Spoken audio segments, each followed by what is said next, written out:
এমপিরা সব কোথায় গেল, মন্ত্রীরা সব কোথায় গেল, কোথায় কাদের কাকা, ওদের সারা দেশটা বড় লাগে ফাঁকা ফাঁকা। আইন মন্ত্রী আটকে গেল আইনেরই ফাঁকে, দাড়ি সারা দরবেশটারে ভণ্ড ভণ্ড লাগে। কথা ঠিক আছে? এখন অবশ্য দাড়ি উঠছে, কয়েকদিন আগে দেখলেন না এতিম বাচ্চার মতো নিষ্পাপ শিশু দল বেঁধে হেঁটে যাচ্ছে। কথা ঠিক কিনা? আইন মন্ত্রী আটকে গেল আইনেরই ফাঁকে, দাড়ি সারা দরবেশটারে ভণ্ড ভণ্ড লাগে। শুনেছি ভাই কত নেতা নেত্রী খাইতেছে ভাই ডান্ডা, বিচারপতি কালামানিকের ফাটিয়েছি নাকি আন্ডা। পলকেরও ঝলক গেল, পলকেরও ঝলক গেল, থামিয়ে নেটের চাকা, ওদের সারা দেশটা বড় লাগে ফাঁকা ফাঁকা। কোথায় গেল সংসদেতে মমতাজের গান, কোথায় গেল হযরত বলা স্বামী ওসমান। কে রাগ করছেন? বড় বড় কথা বলতো স্বামী ওসমান। আমার ভাইরা যেন বেশি বাড়তে নাই কথা কথা। ক্ষমতাকে দাম্ভিকতার সাথে ব্যবহার করতে নাই। ক্ষমতা এটা আল্লাহ দেয়া নিয়ামত। যারা ক্ষমতা পাওয়ার পরে আদল ইনসাফ প্রতিষ্ঠিত করবে, ন্যায় বিচার কায়েম করে মানুষের অধিকার প্রতিষ্ঠিত করবে, মানুষকে কলিজা দিয়ে মহব্বত করবে, ওই নেতার জন্য মানুষ তাহাজ্জুদ করে দোয়া করবে। বাদশা হারুন রশিদের নাম আপনারা শুনছেন? উনি বয়স্ক মহিলাদেরকে আটা দিতেন। আটা প্রত্যেক মাসে কাজ সিস্টেমে কি দিত? আটা দিত। এক বুড়ি মহিলা নিয়মিত মাসে মাসে আটা পায়। 2 মিনিট এই কথা বলে সামনের দিকে যাবে, কষ্ট হয়। একটা তাকবীর দেন, লিল্লাহি তাকবীর। এটি খেয়াল করেন তো। এই বুড়ি মহিলা চিন্তা করলে বাচ্চা তো আটা দেই, কিন্তু আটাটা এত মোটা না হয়, যদি একটু চিকন হয় তাহলে রুটিগুলো বানাইতে ভালো হয়, খাইতেও মজা লাগে। আমার ভাইয়েরা গভীর মনোযোগ দিয়ে শুনবেন। এইবার বুড়ি মহিলা অভিযোগ নিয়ে বাদশা হারুন রশিদের দরবারে হাজির হয়ে গেছে।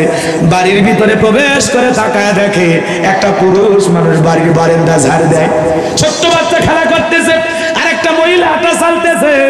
এইবার বুড়ি মহিলা একজনকে জিজ্ঞাসা করলো, ওই যে বাড়ির বারান্দার ঝাড় দেয় লোকটাকে? বলে ওইটাই তো আমাদের বাদশা হারুন রশিদ। বুড়ি মহিলা অবাক হয়ে গেল। একটা বাদশা মানুষ, সে বাড়ির আগিনা ঘর দুয়ার ঝাড় দিচ্ছে। সুবহানাল্লাহ। তা আপনারা খালি ওয়াজ শুনেন, রাসূল যেই তরবারি দিয়ে যুদ্ধ করতেন সেই তরবারি দিয়া আম্মা জানদের তরকারি কেটে সহযোগিতা করতেন। সুবহানাল্লাহ। খালি ওয়াজ শুনে, জীবনে তরকারি কাটছিলেন? কথা কয় না। ঘর বাড়ি ঝাড় দিছিলেন? তো বইয়ের কাজে একটু সহযোগিতা করবেন, এতে স্বামী স্ত্রী ভালোবাসা বৃদ্ধি পাবে। কথা কয় না। বউকে চাকরানি মনে করবেন না, বউকে ভালোবাসা দিবেন। কথা কয় ঠিক কিনা? আর মা বোনদেরকে বলে যায়, স্বামীকে গোলামের মতো ব্যবহার করবেন না।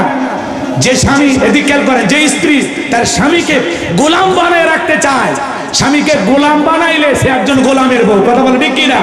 আর স্বামীকে মাথায় তুলে যদি রাজার মতো ব্যবহার করে, সে হবে রাজার রানী। কথা বলে ঠিক কিনা? পাগলিরা বোঝে না। কথা কয়।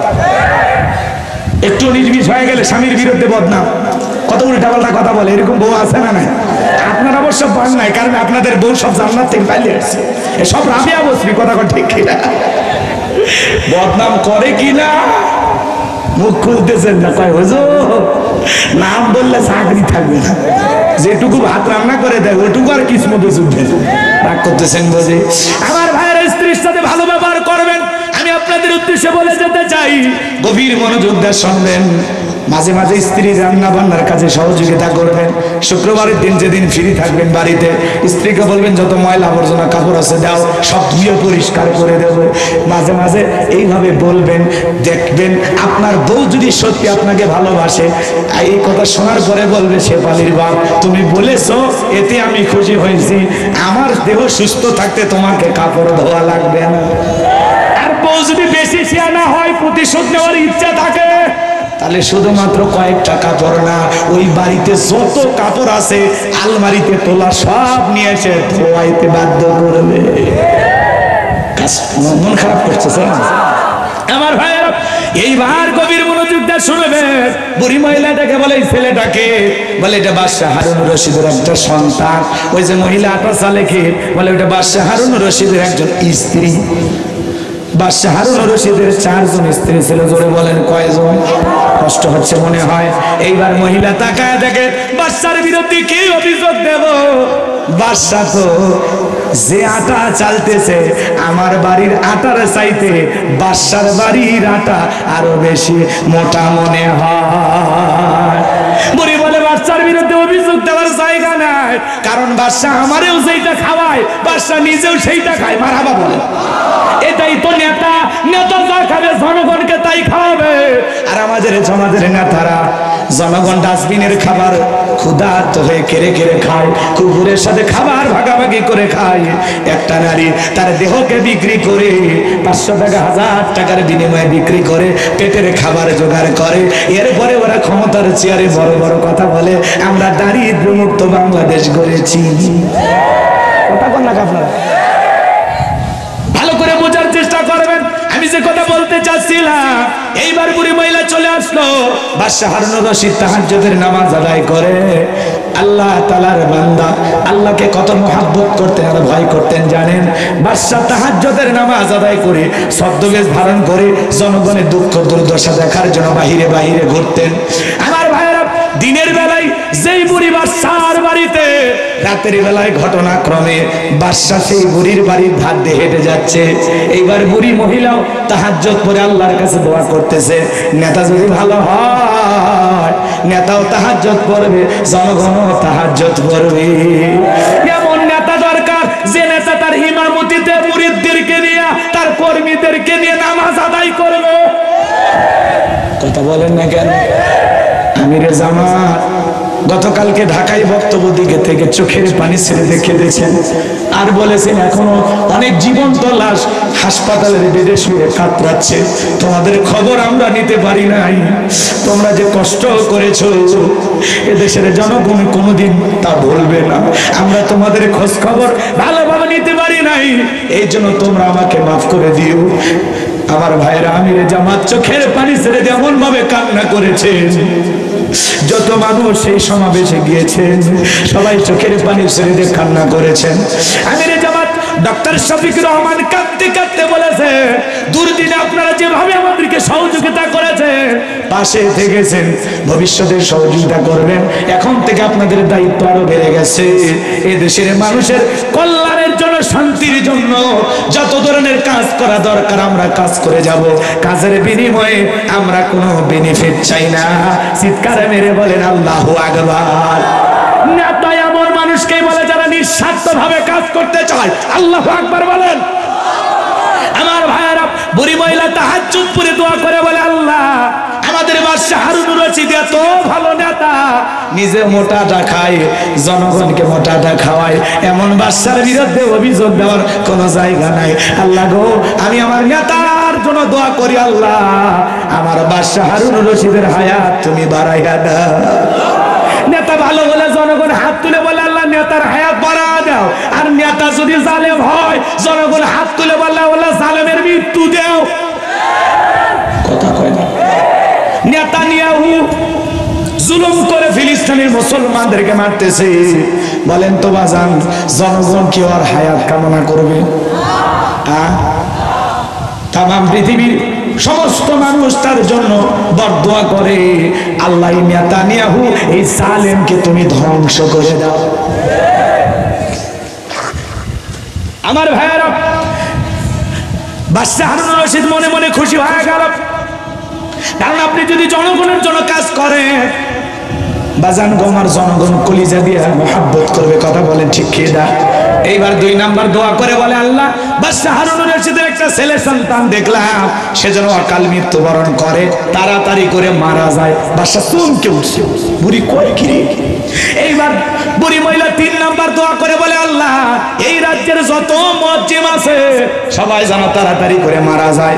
বাদশা হারুনুর রশিদ মনে মনে বলে, বুড়ি রে, 1 নাম্বার দোয়া করলি ভালো লাগলো, হায়াত কামনা করলি, কিন্তু আমার ছেলে মারা যাওয়ার দোয়া কেন করলি? রাজ্যের মুয়াজ্জিম মারা যাওয়ার দোয়া কেন করলি? আগামী কালকে আমার দরবারে তোমারে জিজ্ঞাসা করব এই দোয়াগুলো করার পিছনে কারণ কি। বুড়ি এই দোয়াগুলো কেন করেছিল আপনারা কি শুনবেন? হাত তোলেন কারা কারা শুনবেন। লিল্লাহি তাকবীর।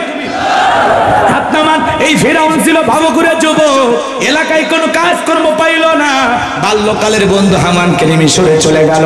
মিশরে যাওয়ার পরে সর্বপ্রথম হলো তরমুজের ক্ষেতের লেবার। সংক্ষিপ্ত করে বলতেছি, খুব দ্রুত, কষ্ট হবে আপনার।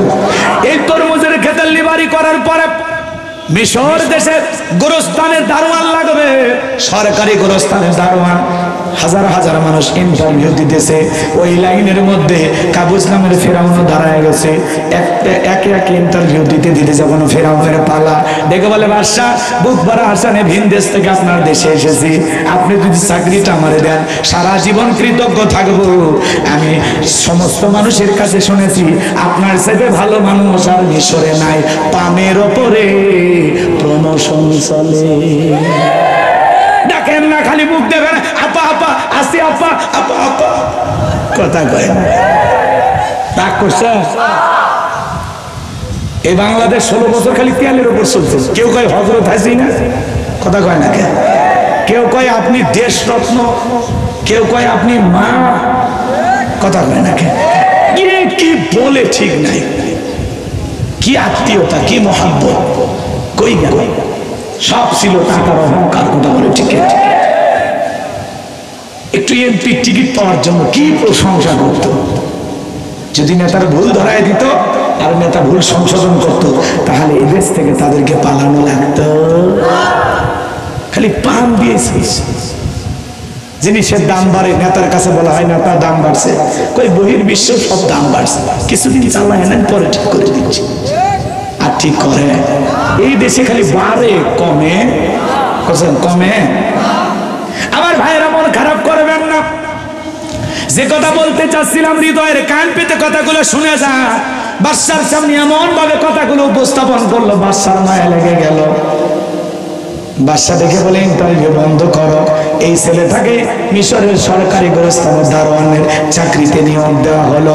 এইবার গোরস্থানের দারোয়ান হওয়ার পরে ফেরাউন চিন্তা করলো মাসে মাসে বেতন পাবো, এই বেতন দিয়ে তো বড় হওয়া যাবে না, আমার সাইড ইনকাম করা দরকার। এইবার যারা গোরস্থানে লাশ দাফন করতে আসে ওদেরকে বলে শোনো, লাশ প্রতি একটা করে দিরহাম দেওয়া লাগবে, না হলে আমি লাশ দাফন করতে দেব না। জনগণ চিন্তা করে একটা দিরহামের জন্য বাদশার দরবারে বিচারে সালিশ নিয়ে যাব, লাশ পয়সা গুলো শেষ হয়ে যাবে, অতএব একটা টাকা যদি পাই এই ছেলেটাই পাক। এই কথা ভেবে জনগণ একটা করে দিরহাম দেওয়া শুরু করলো।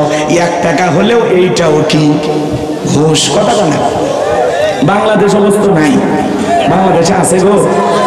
শোনো এই দেশটার গল্প করি, দেশটা মনে হয় স্বপ্নপুরী, শুধু কর ঘুষখোর মদখোর জুয়াখোর, হে তাই আছে ভুরি ভুরি, হে তাই আছে ভুরি ভুরি। এ দেশের অসৎ কামাই কেউ করে না, তবে ঘুষের টাকা পেলে কেউ তো ছাড়ে না। টেবিলের নিচ দিয়ে হাত বাড়িয়ে কালো টাকাটা নাই সারিয়ে করছে ওরা বড় দেশের চুরি, করছে ওরা বড় দেশের চুরি। শোনো এই দেশটার গল্প করি, একটা ছেলে চাকরির জন্য 10 লাখ 15 লাখ 20 লাখ টাকা ঘুষ উপরওয়ালা দেওয়া লাগে।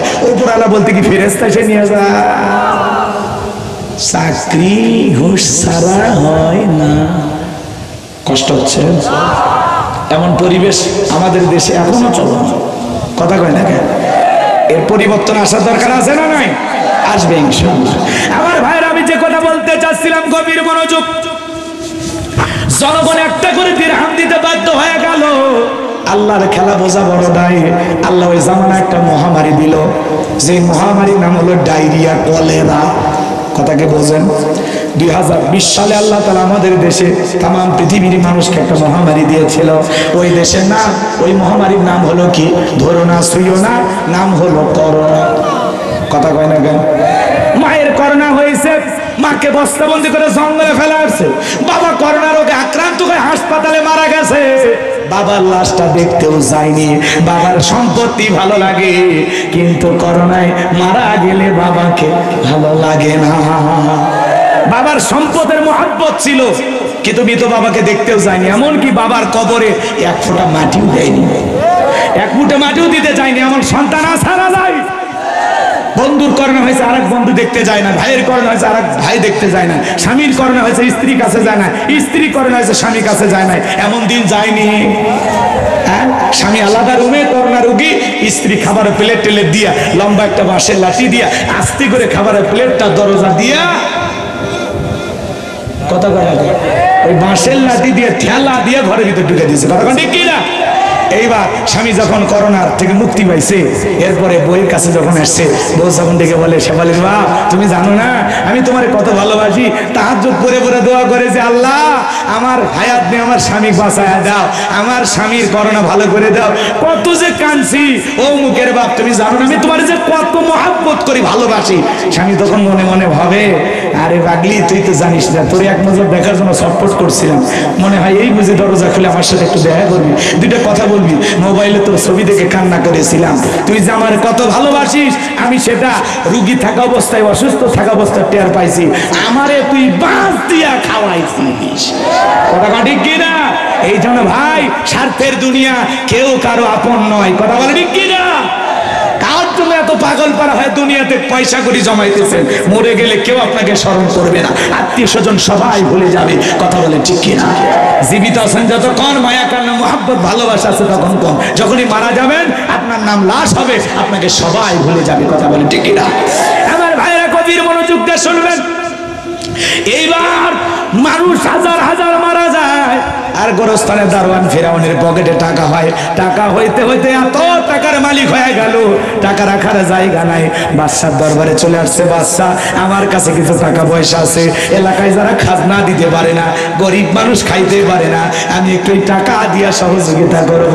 বাদশাহ ডেকে বলে, বাবা এ তো ভালো উদ্যোগ, তোমার মতো ছেলে ঘরে ঘরে জন্ম নেওয়া দরকার, ঠিক আছে তুমি টাকা নিয়ে আসো, আমি ঢোল পিঠে খবর পৌঁছায় দিলাম, রাজ্যের যত গরিব মানুষ আছো যাদের খাজনা বাকি আছে বাদশার দরবারে চলে আসো, গোরস্থানের দারোয়ান তোমাদের খাজনা পরিশোধ করে দেবে।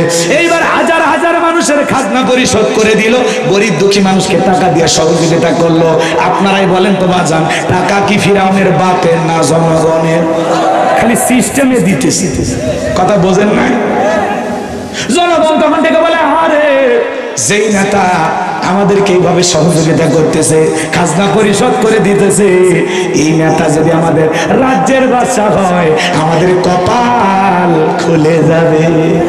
নির্বাচনের আগে একটু জনসেবামূলক কাজ করে নেতা আছে না নাই? দেখবেন কাছে রাস্তায় ইট পেরে দিচ্ছে আমার এলাকায়। আমি তখন বললাম, ভাই ইট পারতেছেন ব্যাপারটা কি? বলে আপনাদের ছেলে স্কুলে যায়, কাদো মাটি হলে আপনারা হাটে বাজারে যাইতে পারেন না, আপনাদের কষ্টের কথা মনে হলে রাতে আমার ঘুম আসে না। এই যে আপনাদের রাস্তা ডেলিভারি রোড, কত কথা নেতা আছে না নাই? রাস্তার অবস্থা কি বেহাল দশা? সত্য না মিথ্যা বলেন? কিন্তু নির্বাচনের আগে দেখবেন একটু টুকটুক করে ঠিকঠাক করতেছে, আর বলতেছে শোনেন আপাতত ইট পারিয়া দিয়ে গেলা, আর ভবিষ্যতে আমার মার্কায় সিল মেরে যদি এলাকার নেতা বানায় দিতে পারেন, আমার 1 নাম্বার টার্গেট কাঁচা রাস্তা পাকা করে দেব। জনগণ বিশ্বাস করে যখন ভোটটা দেয়, দেখবেন মার্কা থাকে যে কয়দিন নেতার আনা গোনা সে কয়দিন, রাস্তাঘাটে দোকানপাটে নেতা খুঁজে পাওয়া যায়, সাইজ চলে আসে, রাস্তার ভিক্ষুক মহিলা চাপিয়ে ধরে সেলফি তোলে, টাকা দেয়। রাস্তার ভিক্ষুক মহিলা টাকা দেয়, কয়েকদিন নেতা করে কয়ে ছবি তোলে, ছবি তোলে, আর বলে দেখেন একটা ভিক্ষুকের সাথে আমাদের নেতা কি ব্যবহার করলাম, মনে হয় জীবন্ত মধারু। এ কথা কয় না, এগুলো ইমোশন নিয়ে খেলে যখন নেতা হয়, গরিব মানুষ ওর বাড়ির যায় 3 দিন বসে থাকে, তাও দরজা খোলে না। ওই জন্য বাজার নির্বাচনের মার্কা থাকে যে কয়দিন নেতার আনা গোনা সে কয়দিন। ওই ভোট চাওয়ার জন্য নেতা অলি গলি যে কায়দায় ঘরে, নির্বাচিত হওয়ার পরে 5 বছর যদি ওইভাবে অলি গলি ঘরে, নেতার মার্কা লাগবে না, রাস্তাঘাটে কাঁঠাল গাছে আম গাছে বিদ্যুতের খুঁটিতে ব্যানার বানাইয়া লম্বা লম্বা ছবির পোস্টার দিয়া নেতার ছবি ঝুলার লাগবে না। কাজের মতো কাজ করলে নেতাকে মানুষ কলিজা দিয়ে ভালোবাসে, নেতার মার্কায় জাগা মতো সিল মেরে পাস করা যায়। কিন্তু ওরা খালি ব্যানারওয়ালা নেতা আছে, কথা বলো। ঈদের আগে কি সুন্দর ব্যানার বানিয়ে নেতার ছবি সহ লেখে, আমি অমুক নেতা পবিত্র ঈদ উল ফিতরের শুভেচ্ছা, আমি অমুক নেতা সেরাগালি বদনা ঈদ উল আজহার শুভেচ্ছা। ওই ব্যানারের পেছনে যে টাকাটা ব্যয় করে, ওই টাকা দিয়ে যদি গরিব দুঃখীকে লাচ্চা সামাই কিনে খাওয়াইতো, কাপড় পোশাক কিনে দিত, ঘর বাড়ি ঠিক করে দিত, ওই জনগণ কলিজা দিয়ে দোয়া করতো। কথা বলে ঠিক কিনা? না ভাই, খালি সব ব্যানারওয়ালা নেতা আছে। কষ্ট হচ্ছে, হোক, সমস্যা নেই। এগুলো বাস্তবতা একটু বলা লাগবে, বুঝে শুনে স্লোগান দিবেন। আর আপনি আমি কম খারাপ না, 1.5 টাকার বিড়ি 3 টাকার চা খাইলে নির্বাচনের যে চা বৃষ্টি হওয়ার পরে খেরে পালার নিচ দিয়ে যে পানি যায় ওইটার রং আর নির্বাচনের চায়ের রং হোমা। সেই চা খায়ের কি স্লোগান, গোল্ডু ভাইয়ের চরিত্র ফুলের মতো পবিত্র, নামাজ পড়া 1 ওয়াক্ত, গাঁজা খাই 5 ওয়াক্ত, ঘুম চুরিতে পাকা ভক্ত, শয়তানের 1 নাম্বার ভক্ত, হুজুরদের জন্য খুবই শক্ত, সুশে খাই গরিবের রক্ত। নির্বাচনের ব্যানারে লেখা দেখবেন, লেখা আছে গরিবের বন্ধু। ভোট দিয়ে দেখেন গরিবের কয় নাম্বার শত্রু। একটা বয়স্ক ভাতার কাঠ দিবে গেলেও একটা রাস্তার মাটি কাটার কাঠ, চালের একটা কাঠ, সেগুলো নিতে গেলেও নেতাকে টাকা দেয়, ম্যানেজ করা লাগে। এই দোষ নেতার দেব না, এই দোষ জনগণের। কারণ আপনার আমার ভিতরে ভেজাল আছে। আমার এক নানি নির্বাচনের পরের দিন এলাকায় গেছি, নানা দোয়া করিস প্রত্যেক বছর যেন একবার ভোট হয়। কে এক রাতেই 4200 টাকা কামায়। নানি কেমনে? যত মার্কার লোক ঢুকছে নির্বাচনের আগে রাত, যেটাকে বলা হয় কালো রাত। আমার দরজায় এসে নক করছে, নানি বাড়িতে আছি? বলে হ্যাঁ আছি। আমি উনুক মার্কার লোক, 500 টাকা দিলেন ভোটটা আমারে দিও। অবশ্যই দিব ভাই। যত মার্কার লোক ঢুকছে ভাই, কারো মন বেজার করিনি, বয়স হয়ে গেছে, কার মনে দুঃখ দিব? পরের দিন সকালবেলা গুনে দেখি 4200 টাকা। যেই দেশের জনগণ নির্বাচনের আগে 500 টাকা, 1000 টাকা হাফ কেজি জিলাপির কাছে, 1 প্যাকেট সিগারেটের কাছে বিক্রি হয়, এমন জনগণ দিয়া দেশে ইসলাম কায়েম করা সম্ভব হবে না। দেশের জনগণ 1 নম্বর, নেতা 1 নম্বর, জনগণ 2 নম্বর, নেতা হবে 6 নম্বর। এক পাগল তেঁতুল গাছের নিচে হাত তুলে বলে, আল্লাহ এই তেঁতুল গাছে রাজশাহীর খোঁজ দিয়ে আম দে, রংপুরের হাড়ি ভাঙ্গা দে, সাপাহারের আম রূপালি মিষ্টি মিষ্টি কাটিমন আম দে। আল্লাহ তখন বলে, পাগল চোখটা খুলে দেখ কোন গাছের নিচে দোয়া ধরেছিস। তেঁতুল গাছের নিচে হাত তুলে কিয়ামত পর্যন্ত আম চাইলে যেমন পাওয়া যাবে না, নেতার কাছে ঘুষ খাইয়া নিজের আমানত 5 বছরের জন্য বিক্রি কইরা উমরের মতো নেতা চাইলে পাওয়া যাবে না। আপনি হাত তুলে যখন বলেন না এই দেশের নেতাদেরকে উমরের মতো বানাও, আল্লাহ বলে তোর দোয়া ঠিক আছে। কথা কয় নাকি? আগে উমরের দেশে থাকার মতো জনগণ হওয়া লাগবে। গাছের গোড়া ঠিক, মাথা ঠিক, জনগণ ঠিক, দেশের নেতা ঠিক, আমরাই পরিবর্তন করতে পারবো। কথা বলে ঠিক কিনা? তালুকদার বংশের মতো কলিজা যদি বড় হয়, হাত তুলে বলতে পারবেন যে নির্বাচনকে কেন্দ্র করে জীবনে কোনোদিন চা বিড়ি সিগারেট খাবেন না, কোন নেতার কাছে ঘুষ নেবেন না। কে? হাত তোলেন তো দেখি। এরকম সাহস আছে? পারবেন তো ইনশাআল্লাহ? হ্যাঁ, আল্লাহ দেখতেছে। এই জন্য আমার ভোট আমি দেব, এই স্লোগান দেওয়া যাবে না। যাকে খুশি তাকে দেবো এটা বলা যাবে। আমার ভোট আমি দেব সৎ, যোগ্য, আল্লাহওয়ালা, আমানতদার সেই নেতাকে দেখে দেব। যেই নেতাকে দিলে ন্যায় বিচার কায়েম হবে, যেই নেতাকে দিলে, যেই নেতা রাস্তার বরাদ্দের টাকা মেরে খাবে না। তাছাড়া ওরা রাস্তার খোয়া মেরে খায়, পিস মেরে খায়, ব্রিজে ঢুকানোর কথা ঢুকে দেবে বাঁশ। দেখেন না কত ব্রিজ উদ্বোধন করার আগে রুকুত চলে যায়।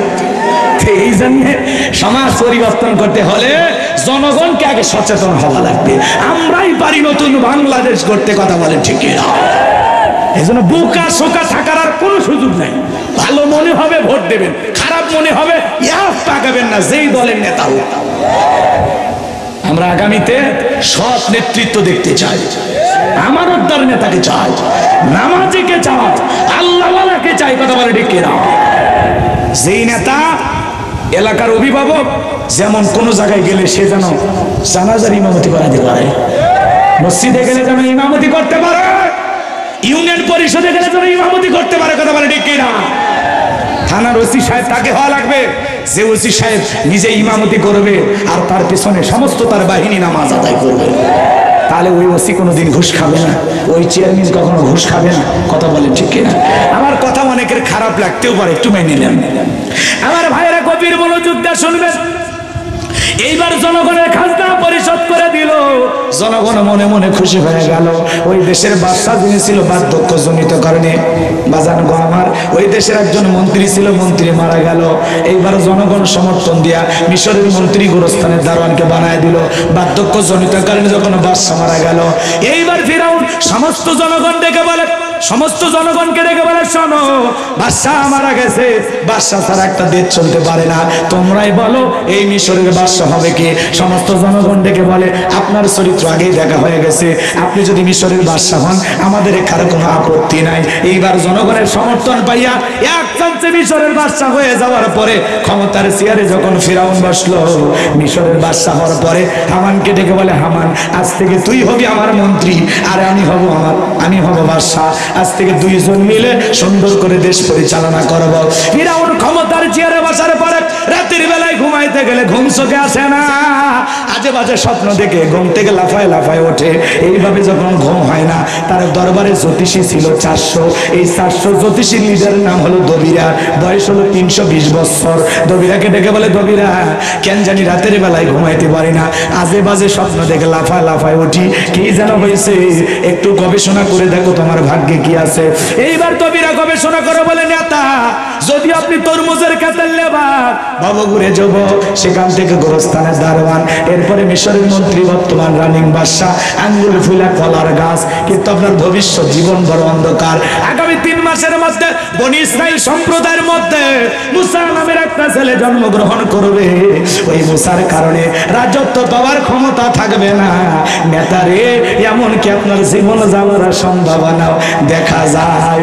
এই কথা শোনার পরে ফিরাউনের মাথা ঠান্ডা না গরম? যদি বলতো মুসাফির খানকা বানাবে, বসে বসে জিকির করবে, নামাজ পড়বে, তাহলে কি মন খারাপ করতো? আজও সমাজে দেখবে যারা খানকাই বসে হু হু করতেছে, লাফালাফি করতেছে, গাজার কলকিতে টান মেরে, ওদেরকে নিয়ে কেউ মাথা ব্যথা করে না, ওই খানকা বাবাকে নিয়ে টেনশন নাই। কিন্তু যারা আল্লাহর জমিনে আল্লাহর কোরআনের আইন চালু করতে চায়, হক কথা বলে, তাদেরকে টার্গেট করে জেলখানায় ঢোকানো হতো। এ বাজার গো, আমার গভীর মনোযোগ দিয়ে শুনবেন। এইবার ফিরাউনের এই টেনশন বেড়ে গেল, কিভাবে ঠেকানো যায়, কিভাবে ঠেকানো যায়, মুসার আগমন কিভাবে ঠেকানো যায়। এইবার বাজান গো আমার, তার মন্ত্রী হামান, টাকো হামান, যার মাথায় কোনো চুল ছিল না, সাদে মাল নাই, বাম পাল্লট, পুরো মাথা ছিল ভারতের দমদম এয়ারপোর্ট। দেখেন না, কিছু টকশোতে মাথায় চুল নাই, এরাই নাকি বুদ্ধিজীবী, কিন্তু সবসময় ইসলামের বিরুদ্ধে কথা বলে, আলেমদের বিরুদ্ধে কথা বলে। এরা বুদ্ধিজীবী নামরূপী শয়তান। কথা কর, ইসলামের মানতে বাধ্য। কি করতে চাও? এইবার হামান ডেকে বলে, নেতা, যত ছেলে সন্তান জন্মগ্রহণ করবে জবাই করে করে বিদায় করে দেব, তাহলে আপনার মুসার আগমন ঘটবে না।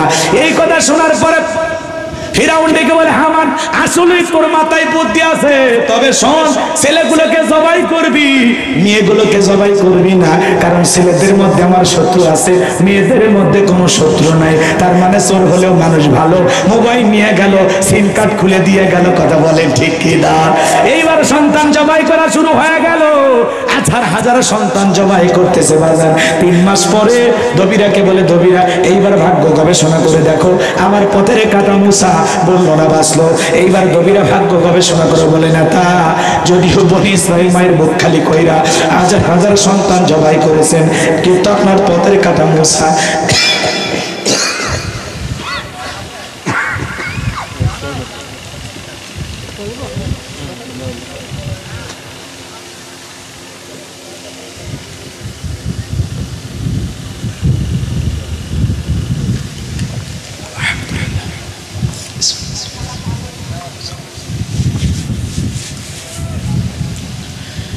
এইবার দবিরা দেখে বলে, নেতা, যদিও হাজার হাজার সন্তান জবাই করে দুনিয়ার জমিন থেকে বিদায় করে দিয়েছেন, কিন্তু আপনার পথের কাটা মুসা এখনো মরে নাই, মায়ের কোলে জীবিত আছে, সুস্থ আছে, কিন্তু কোথায় আছে, কোন বাড়িতে আছে, এই খবর বলার ক্ষমতা আমার নাই।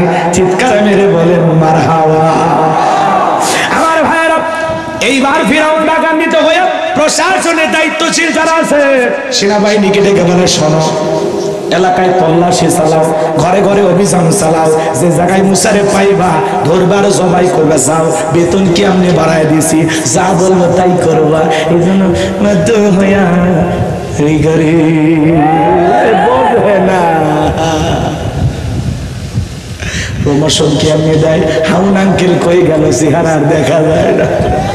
ডিবি অফিসটাকে আস্থার জায়গা, ভাতের হোটেল, না নায়িকা গেলেও খাওয়াই, হিরো আলম গেলে খাওয়াই, ছাত্রদেরকে ধরে নিয়ে যায় খাওয়াই, হুজুর কেউ পিটাইয়া খাওয়াই, বিএনপির নেতাকে ধরেও খাওয়ায়।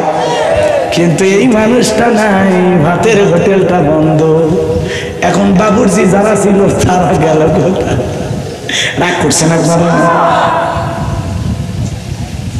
হাই রে হাই রে, কি খেলা দেখাইলো মানুষকে, খালি মনে পড়ে। আর এখন মনে হয় কি এগুলো সব লোক দেখানোর কথা, ঠিক কিনা? আমার ভাইয়েরা মন খারাপ করবেন না, গভীর মনোযোগ দিয়ে শুনবেন যে কথা আমি গুনাহগার বলতে চাচ্ছিলাম। এইবার ভাইয়েরা আমার হৃদয়ের কান পেতে শোনেন। চতুর্দিক দিয়ে সেনাবাহিনী ছড়িয়ে পড়লো, ঘরে ঘরে তল্লাশি চালাইলো।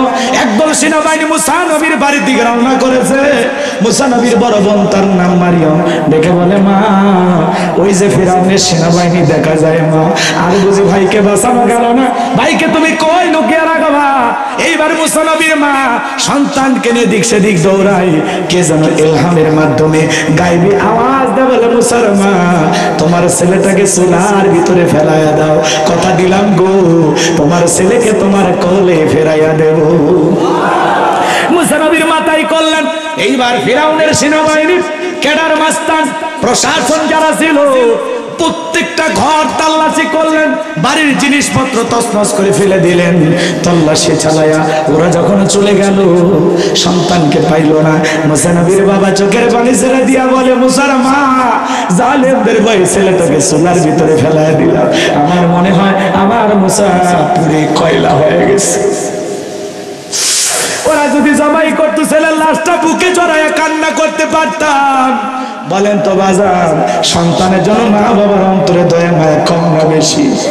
যুবক রে, মুসা নবীর মা বাবার অন্তরে যেমন দয়া মায়া আছে, তোমার আমার মা বাবার অন্তরে তেমনি দয়া মায়া আছে। একটা মা, ছোট্ট শব্দ, দুনিয়ার সব মোহাব্বত ভালোবাসা যেন ওই একটা নামের ভিতরে। যুবক, মায়ের সাথে কোনোদিন বেয়াদবি করা যাবে না। মার মনে কখনো কষ্ট দিও না, চোখ রাগায়া কথা বলো না। মা মা গর্ভ ধারণ করেছে, তোমাকে আমাকে পেটে নিয়ে অনেক কষ্ট করেছে, প্রসবের যন্ত্রণা সহ্য করেছে, মুখের দুধ পান করাইছে, মুখে ভাষা ছিল না, মা কান্নার ভাষা বুঝতো। একটু কান্না করে চোখ দিয়ে পানি ফেলাইলে মা বুকে জড়ায়নি, তোর বলতো আমার কলিজা কান্না করছে, আমার সোনা কান্না করেছে। কেন কান্না করছে বাবু তুমি জানো না? তোমার মা একটু কাজ করতেছে। মা পাগল পারা হয়ে যেত। দেখেন না আপনার বিবি আপনার সন্তানটাকে কেমন ভালোবাসে, ঠিক আপনার মাও আপনাকে তেমনি ভালোবাসা দিয়েছে। কথা বলা, আজকে সুন্দরী বউ পায়ে ভুলে গেলি, মা বাবার কথা সব ভুলে গেলি, এত স্বার্থপর হইতে পারলি? হে যুবক, এতটা বেঈমান হতে পারলি? সামান্য শ্বশুরের অর্থ পাইয়া, একটা পালসার ডিসকভার পাইয়া মা বাবার এতদিনের অবদান সব ভুলে গেলি। কথা বলে থাকে, তোদের পায়ে হাত দিয়ে অনুরোধ করি, খবরদার মা বাবার মনে কখনো কষ্ট দিও না। ওয়াকাদ রাব্বুকা আল্লা তা'বুদু ইল্লা ইয়্যাহু ওয়া বিল ওয়ালিদাইনি ইহসানা। আল্লাহ বলে আমার ইবাদত করো, আমার গোলামি করো, আমার ইবাদতের সাথে কাউকে শরীক করো না, আমি আল্লাহর সাথে কাউকে শরীক করো না। আমার ইবাদতের পর তোমাদের দায়িত্ব মাতা পিতার খেদমত করা, তাদের সাথে উত্তম আচরণ ব্যবহার করা। সুবহানাল্লাহ, পিতা মাতার খেদমত করবে। হে যুবক, তুমি তোমার মা বাবার সাথে যে আচরণ করবা, ঠিক তোমার সন্তান তোমার সাথে একই রকম আচরণ করবে। এই জন্য ভুলে যায় না, আজকে তুমি যেটা করতেছো অপেক্ষা করো, তোমার সন্তান তোমার সাথে তাই করবে। তাহলে পিতা মাতার খেদমত কারা কারা করবেন? দুই হাত তুলে দেখাবো। আল্লাহ আমাদের পিতা মাতার খেদমতকারী সন্তান হিসেবে কবুল করেন। জোরে বলুন আমিন। সময় না থাকলে আধা ঘন্টা পিতা মাতার খেদমত নিয়ে আলোচনা করা যাইতো। আমার ভাইয়েরা গভীর মনোযোগ দিয়ে শোনেন। এইবার মুসা নবীর মা চুলার কাছে তাকায়া দেখে মুসা নবী চুলার ভিতরে পড়ে মুস্কি মুস্কি হাসে। একটু জোরে বলেন না সুবহানাল্লাহ। সন্তানকে কোলে চড়ায় নিলেন। কে যাবে ডেকে বলে মুসার মা, আর কতদিন জালেমদের ভয় লুকিয়ে রাখবা? সিন্ধুক একটা বানায়া দরিয়ার বুকে ভাসায় দাও, কথা দিলাম গো তোমার সন্তানকে আবার তোমার কোলে ফেরায় দিব।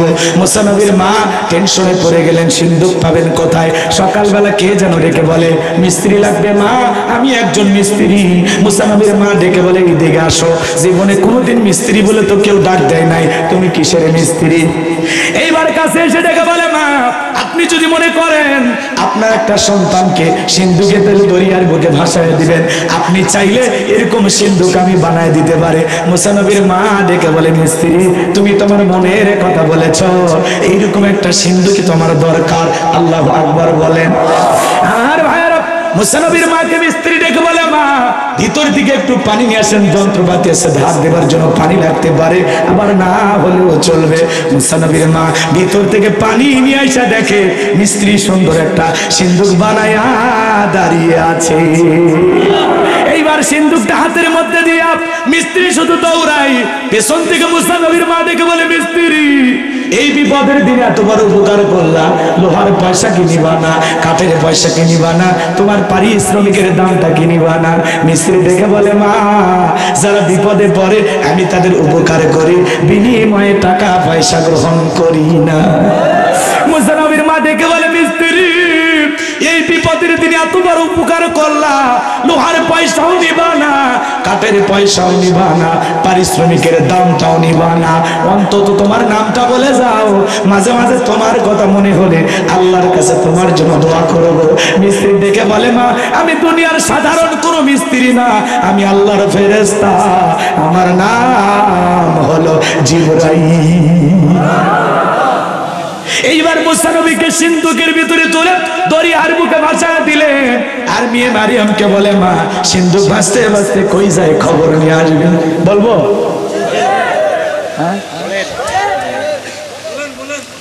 আপনাদের সময় কিন্তু শেষ, বলবো তাহলে আরো যদি আধা ঘন্টা লাগে থাকবেন? কারা কারা দুই হাত তোলেন, লিল্লাহি তাকবীর। শোনেন, শুরু করছি যখন ফেরাউনুক মারিয়ে সুবেদারি চলে, ও ক্ষমতার চেয়ার ছুঁয়ে গেলে ঘুম হবে, ও তো ক্ষমতায় আছে, ওকে সাইজ করি, কথা কোন ঠিক না? আমার ভাইয়েরা মজা পাবেন, যত সামনে যাবো এখন খালি মজাই লাগবে। লিল্লাহি তাকবীর। এইবার সিন্ধুক ভাসতে ভাসতে ফিরাউনের ঘাটে গেল। ওই দিন ফিরাউন তার প্রিয়তমা স্ত্রী আসিয়াকে নিয়ে আসছে সমুদ্রের সৈকতে হাওয়া খাইতে। কাফের হওয়ার পরে মাঝে মাঝে বউকে নিয়ে বিনোদন করতেন। এজন্য আপনাদের উদ্দেশ্যে বলতে চাই, মাঝে মাঝে বউকে নিয়ে এখানে সেখানে ঘুরতে যাবেন, পিকনিক স্পট গুলোতে যাবেন, কথা কয় না? মাঝে মাঝে বউকে নিয়ে সমুদ্রের সৈকতে কক্সবাজার কুয়াকাটায় চলে যাবেন, কথা কয় যাবেন, কোনো সমস্যা নেই, তবে পর্দা করায় না। কি করায় না? কথা কয় না?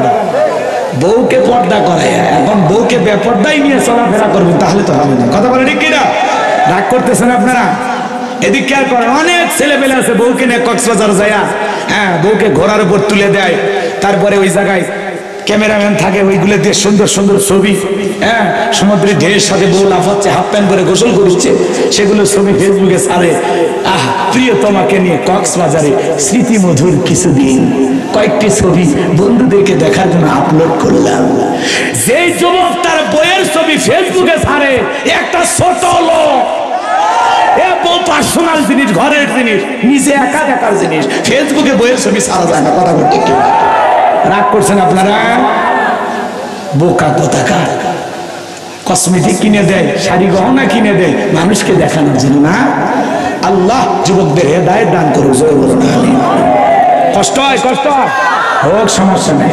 বউকে নিয়ে যাবেন বোরকা পরায়, পর্দা করাইয়া, সুন্দর করে কক্সবাজারে ঘুরবেন, আর বলবেন, বিবি তাকায় দেখো সমুদ্রে কি সুন্দর, আল্লাহর কত অপরূপ সৃষ্টি, সমুদ্রের ঢেউ, পাশে দাঁড়িয়ে আছে আমার সোনা বউ, জানবে না তো কেউ। বউ খুশি হয়ে যাবে। একটু এখানে সেখানে ঘুরতে নিয়ে যাবেন, পারবেন তো ইনশাআল্লাহ? যেখানে ভদ্র লোকেরা যায়, তাই বলে বউকে নিয়ে সিনেমা হলে যান না, কথা কয় না কেন? যেখানে শব্দ ভদ্র লোকেরা যায়, যাবেন তো ইনশাআল্লাহ? আমার ভাইয়েরা লম্বা হবে, লম্বা করবো না। এইবার ফিরাউনের সেনাবাহিনী সিন্ধুকটাকে তোলার পরে নেতারের সামনে হাজির হয়ে গেছে। ফিরাউন ডেকে বলে, সিন্ধুকটা খোলো তো দেখি। এইবার যখন সিন্ধুকটা খোলা হলো, সবাই তাকায় দেখে, মনে হয় আকাশের পূর্ণিমার চাঁদ সিন্ধুকের ভিতরে ধরা দিয়েছে। কি সুন্দর চেহারা দেখা আসিয়ার চক্ষু শীতল হয়ে গেছে। ফিরাউন ডেকে বলে, তরবারি আন, সবাই করে এটাই মুসা। আসিয়া বলে, থামো, খালি মারা শিখছো, এতগুলো মারলা তাও কি শান্তি পাইলা না? ও স্বামী, এই ছেলেটাকে মারার আগে আমি তোমার কাছে একটা প্রশ্ন করতে যাই। এই যে সিন্দুকের কাঠ দেখা যায়, ও স্বামী দেখো তো এমন কাঠ কি তোমার দেশে আছে? এইবার ফেরাউন সিন্দুকটা নাইরা ছেড়ে দেখে বলে, বিবি এমন কাঠ আমি কেন, আমার বাপ দাদা 14 পুরুষ কেউ দেখে নাই। আসিয়া দেখে বলে, স্বামী এটা ভিন দেশি কারো সন্তান, বাঁচতে বাঁচতে আমার দেশে এসেছে, এই ছেলেটাকে আমি মারতে দেব না, এই ছেলেটাকে আমাদের পালক পুত্র হিসাবে লালন পালন করতে চায়। আল্লাহর খেলা বোঝা বড় তাই। ওয়ামা কারু ওয়ামা কারাল্লাহ আল্লাহু খায়রুল মাকিরিন। খেলা কার? যে খুঁজতেছে মারার জন্য, আল্লাহ তারই দায়িত্ব দিল লালন পালন করার জন্য। কথা আছে, যেখানে বাঘের হয় সেখানে রাত হয়। আল্লাহু আকবার বলে। আসিয়ার কথা শুনে ফিরাউন চিন্তা করলে, এতগুলো মারলাম, বউ একটা ছেলে দেখে বায়না করছে, যা পালার জন্য মাইনে নিলাম। ফিরাউনও রাজি হয়ে গেল। এইবার আসিয়া বলে, খালি রাজি হলে হবে না, সন্তান আমাদের, দুধ খাওয়াকে দুধ কে খাওয়াবে? রাজ্যের ভিতরে ঘোষণা দেন, ফিরাউনের ছেলে সন্তান যে দুধ পান করাবে মাসে মাসে বেতনও দেওয়া। মার হবা কর, বোঝেন না? ভালো করে বোঝার চেষ্টা করবেন বাজান গো আমার। এইবার রাজ্যের ভিতরে ঘোষণা করা হল, ফিরাউনের ছেলে সন্তান যে দুধ পান করাবে মাসে মাসে বেতন দেওয়া হবে। হাজার হাজার নারীরা লাইন দিয়েছে, মুসা নবীকে কোলের মধ্যে নেয়, স্তন খুলে মুখ লাগায় দেয়। আল্লাহ নবী কোন মহিলার স্তনে দুধ পান করে না। সমস্ত নারীরা ব্যর্থ হয়ে চলে গেল। এইবার তার বড় মনের কথা মনে আসে না ভাই, ডেকে বলে, ওরা নিয়ে আসিয়া আমার কাছে এমন একটা ধাত্রীর খবর আছে, আমার বিশ্বাসী সন্তান তার দুধ পান করবে। কোথায় সে মহিলা? কৌশলে কথা বলা লাগবে, কথা বলেন ঠিক না? এইবার বাজান গো আমার, আল্লাহর নবী মুসা আলাইহিস সালামের মাকে ফিরাউনের দরবারে নিয়ে আসা হলো। মুসা নবীর মা সন্তানকে কোলের মধ্যে নিয়া, আমার ভাইরা যখন স্তন খুলে মুখ লাগা দিয়েছেন, আল্লাহ নবী মুসা আলাইহিস সালাম মায়ের স্তনে দুধ খাওয়া শুরু করেছেন। বলেন না সুবহানাল্লাহ। নবীদেরকে শিশুকাল থেকে জ্ঞানী বানিয়েছেন কে? এইবার আসিয়া দেখে বলে, আপনার বেতন ডাবল, থাকার কোয়ার্টার ফ্রি। মুসা নবীর মা দেখে বলে, রানী আসিয়া সন্তানকে যদি দুধ পান করাইতে চান আপনার বাড়িতে না, সন্তান থাকবে আমার বাড়িতে। বলে, আমি তাতেও রাজি, মাঝে মাঝে সন্তানটাকে আমার একটু দেখাইয়া দিবেন। কথায় আছে, মায়ের চাইতে মাসির দরদ বেশি। সন্তান কার কোলে আসিয়া কি জানে? কষ্ট পাচ্ছেন আপনারা? এইবার বাজান গো আমার, মুসা নবীর মা পৃথিবীর প্রথম মা, যে মা তার আপন সন্তানকে দুধ পান করানোর বিনিময়ে মাসে মাসে বেতন পেয়েছিল। সুবহানাল্লাহ বলে। এইবার মুসা নবীকে নিয়ে এই আলোচনাগুলো করতে গেলে আরো লম্বা হবে, একটু কাটছাট করে সংক্ষিপ্ত করে বলি, বিরক্ত হচ্ছেন। মুসা নবী চলাফেরার বয়সে উপনীত হয়ে গেল। আসি একদিন ডেকে বলে, শোনো, সন্তানটাকে কোলে নাও, আদর করো, মানুষ দেখলে মনে করবে ছেলে তোমার না, ধরো একটু কোলে নাও। দেখবেন মাঝে মাঝে মা বোনেরা বিরক্ত হয়ে গেলে সন্তানকে কোলে দেয়, দেয় না? আপনাদের স্ত্রীরা দেয় না? কথা কয় না? সন্তান কোলে দেখি বলে, সামলাও, বাপের মতোই খারাপ হয়েছে, জ্বালাইয়া মারলো। কথা কন ঠিক কিনা? এরকম বলে কিনা? সন্তান খারাপ হলে বলে, বাপের কিছু ছাড়েনি, বাপ একটা হারামি ছেলে হয়েছে, ডবল হারামি, বলে কি? আর যদি সন্তান ভালো হয়, কয় মা যে ভালো। ও ভালো হলে সব গুণ মায়ের, আর খারাপ হলে সব দোষ বাপের। আছে আছে আমার ভাইয়েরা, ও আপনার মুসলমান বাবাজিরা, হৃদয়ের কান পেতে কথাগুলো শুনে যান। মুসা নবীকে কোলের মধ্যে নিয়া কি সুন্দর চেহারা দেখে মায়া লাগে। সুমা খাওয়ার নিয়তে যখন ফিরাউন ঠোঁট দুটা বাড়াইছে, মুসা নবী এমন একটা থাপ্পড় গালের মধ্যে বসায় দিয়েছে, শিশুকালের থাপ্পড় খাইয়া ফিরাউন চিৎকার মেরে উঠছে। আশেপাশের জনগণ দৌড়ে এসে বলে, নেতা এত জোরে চিৎকার মেলেন, ব্যাপারটা কি? ছেলে থাপ্পড় মারছে, এ কথা জনগণকে বললে কি ইজ্জত থাকে? বলে, আমার বাড়ি আমি চিল্লাইছি, আমি তোদেরকে ডাকছি, দূর হয়ে যা। এই কথা বলে ওদেরকে তাড়িয়ে দেওয়ার পরে আসিয়াকে ডাকতে বলে, আসিয়া আয় আয় আয়, তাড়াতাড়ি করে আয়। আসিয়া বলে, কি হয়েছে? ষাঁড়ের মতো চিল্লাও কে? কই চিল্লাবো না, এর চোখে মুখে যে আগুন দেখছি রে আসিয়া, এ মুসা ছাড়া কেউ না, তরবারি দিয়ে জবাই করি, পথের শত্রুরা দূর করি। আসিয়া বলে, এই ছেলে কি করেছে? বলে, এই ছেলে আমার গালে থাপ্পড় মারছে। আসিয়া বলে, ঢং করার জায়গা পাও না, এই ছোট মানুষ কোনোদিন গালে থাপ্পড় মারতে পারে? এইবার ফিরাউন ডেকে বলে, বিবি তোরে কেমনে বুঝাবো, থাপ্পড় মারছে আমার গালে, মজা কি আমি টের পাইছি, এর থাপ্পড়ের ওজন বুঝে দেয় এই ভবিষ্যতে মুসা হবে। লিল্লাহে তাকবীর। কাটছাট করে দিলাম। মুসা নবীর বয়স হয়ে গেল 25 বছর। কয় বছর? 25 বছরের টকবকে যুবক। কিপ্তের বনি ইসরায়েলের মধ্যে লাগছে ঝগড়া। কিপ্তিরা হলো কার লোক? ফিরাউনের লোক। কার লোক? আর বনি ইসরায়েলরা মুসা নবীর লোক। কথা কি বুঝতে পারছেন? এইবার মুসা নবী যা বলছে, এই কিপ্তি, সব জায়গায় নেতার গরম দেখাস, দেখেন না কিছু পাতি নেতা, আমার চিনিস, আমি অমুক নেতার আপন খালাতো বোন, তার ছোট মেয়ে বিয়ে করেছি, কি হাইব্রিড পরিচয়। কথা বলে না, একটু নির্বিষ হয়ে গেলে তো খায় ফেলে দেবো, তোর খবর আছে রে ভাই, এত গরম দেখাই না। আল্লাহ যদি 3বার বমি দেয় আর পিছনের দরজা একবার ঢিল করে দেয়, পাবনা হাসপাতালে ভর্তি হলে কথা বলে না। বড় ছেলে দেখতে গেছে, আব্বা শরীরের কি অবস্থা? কয়, বড় ভাই তোমাকে চিনতে পারলাম না। বিকেলে স্ত্রী দেখতে গেছে, অমুকের বাপ তোমার শরীরের অবস্থা কি? কয়, মা দোয়া কর। এই জন্য আল্লাহ যদি বেকায়দায় ফেলে, পাতলা পায়খানা আর বমি হলেই তো শরীরের সব শক্তি শেষ। আচ্ছা বলেন তো, তখন কি শক্তি থাকে? এই জন্য বেশি ভাব নেওয়ার সুযোগ নেই। অনেকে লাভ দিতেছে, একটু লাফালাফি কম করেন। কথা কম, যত লাফাবেন তত মরবেন। অতীতে লাফাঝাপা করেছে যারা, বিদায় হয়েছে তারা। ভবিষ্যতেও বেশি ক্ষমতার দাপট দেখাবে যারা, বিদায় হবে তারা। এই দেশে আর কোন স্বৈরাচারের জন্ম হতে দেয়া হবে না। ভদ্র হন, ইতিহাস থেকে শিক্ষা গ্রহণ করেন, নিজেকে পরিবর্তন করেন। আমার ভাইয়েরা গভীর মনোযোগ দিয়ে শোনেন। আল্লাহর নবী মুসা আলাইহিস সালাম নিজ সম্প্রদায়ের লোকের পক্ষ নিয়া কিপ্তিকে মারছে এক ঘুষি খায়া কিপ্তি দুনিয়ার থেকে ডিলেট। ইন্না লিল্লাহি ওয়া ইন্না ইলাইহি রাজিউন, জায়গাতে খালাস। এইবার বাজান, যখন কিপ্তির মৃত্যু হয়ে গেল, মুসা নবীর বিরুদ্ধে ফিরাউনের দরবারে হয়ে গেল মার্ডারের মামলা। আল্লাহ ডেকে বলে, মুসা রে, আর থাকা যাবে না, এইবার মাদাইনের দিকে রওনা করো। আল্লাহর পয়গম্বর আল্লাহ তাআলার হুকুম পাইয়া মাদাইনের দিকে রওনা করলেন। ওখানে পানি খাওয়ানোর ঘটনা আপনারা সবাই জানেন, আমি আর বিস্তারিত বলবো না। শুআয়ব আলাইহিস সালামের 2টা মেয়ের সাথে পরিচয় হয়ে গেল। তাদের সাথে তার বাবার বাড়িতে যাওয়ার পরে 2টা মেয়ে যায়, বলে, বাবা আমাদের বাড়িতে একটা পুরুষ মানুষ দরকার, কাজের লোক দরকার। এই ছেলেটার দেহে অনেক শক্তি আছে। শুধু তাই নয় বাবা, এই ছেলেটা অনেক ভদ্র। মারহাবা বলেন। এই ছেলেটা এত ভদ্র, আমরা 2টা বোন কয়েকটা ঘন্টা তার সঙ্গে কাটায়া দিলাম, একবারের জন্য চোখ 2টা তুলেও আমাদের চেহারাটা দেখে নাই। সুবহানাল্লাহ বলেন। আর আমাদের চরিত্র, নারী বুড়ি হোক আর যুবতী হোক, রাস্তা দিয়ে মহিলা গেলে একবার তাকা, কথা কয় না, রাগ করেছেন।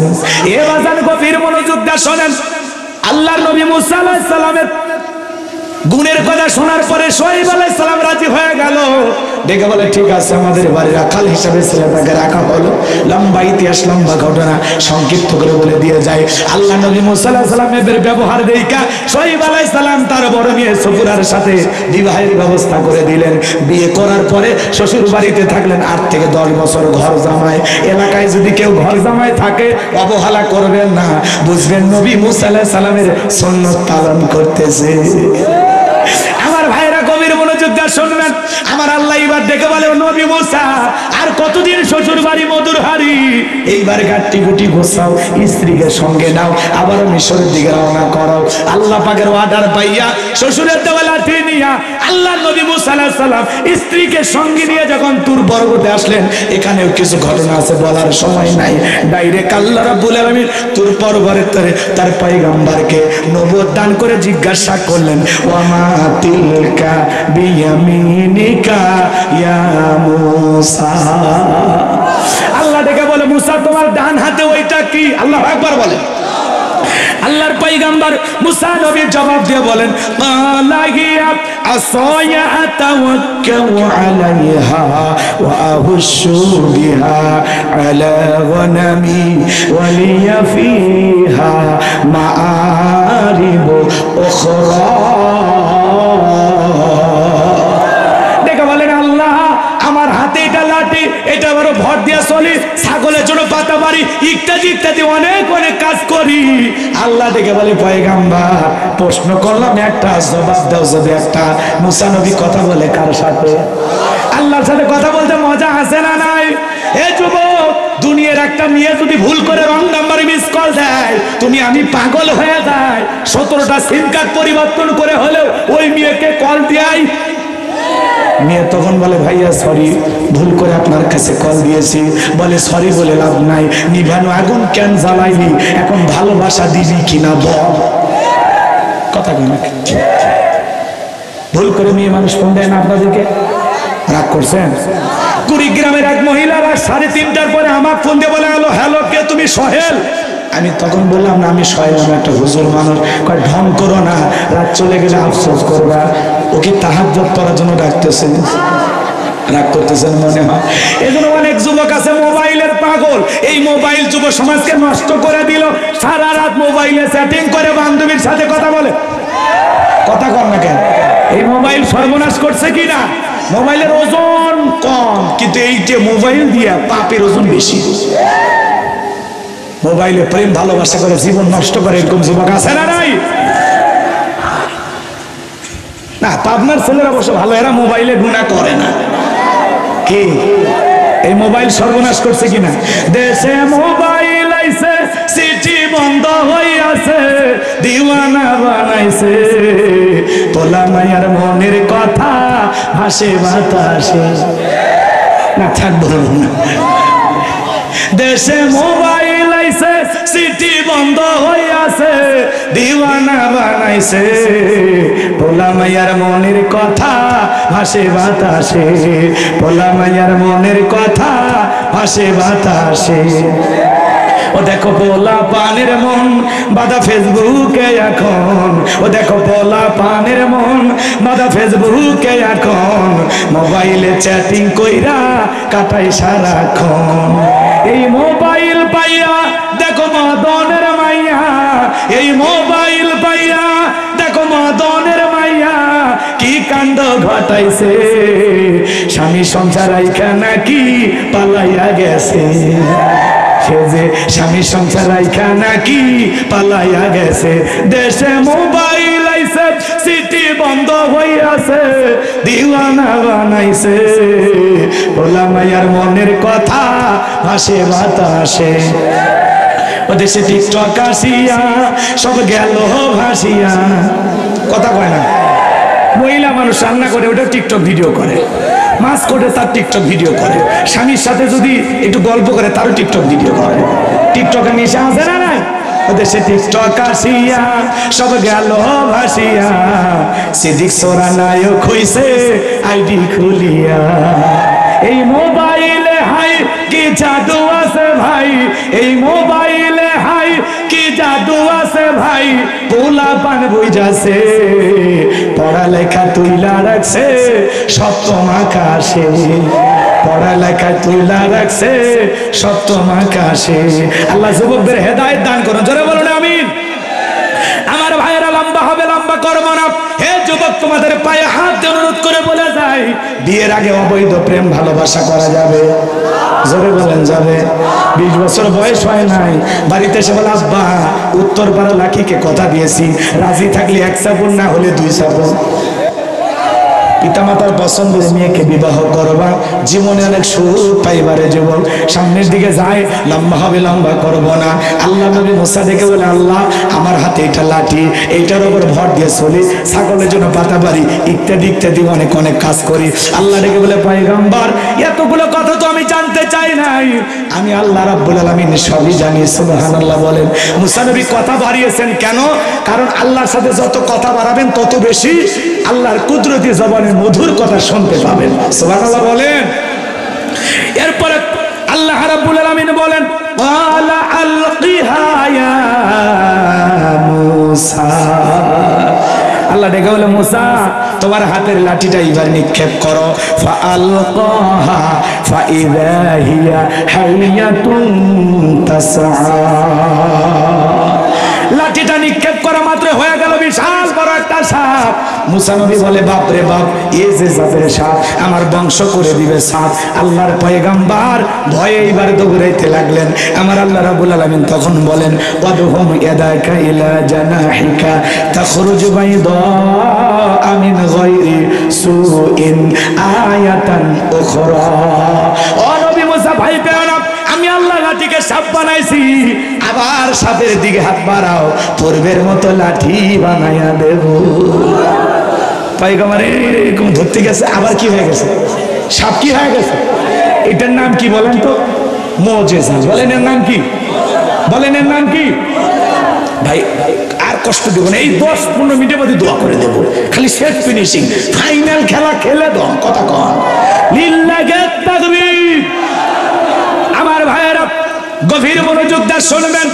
আল্লাহ রাব্বুল আলামিন তার পয়গম্বর মুসা নবীকে জানায় দিলেন, পয়গম্বর শুধুমাত্র লাঠিটা ধরো, ভয় পেও না, আমি আল্লাহ তাআলা পূর্বের মতো আবারও লাঠি বানায় দিব। সাপ ধরা মাত্র লাঠি হয়ে গেছে, আল্লাহর মুজিজা। এরপরে আল্লাহ রাব্বুল আলামিন বলেন লিনুরিয়াকা মিন আয়াতিনাল কুবরা।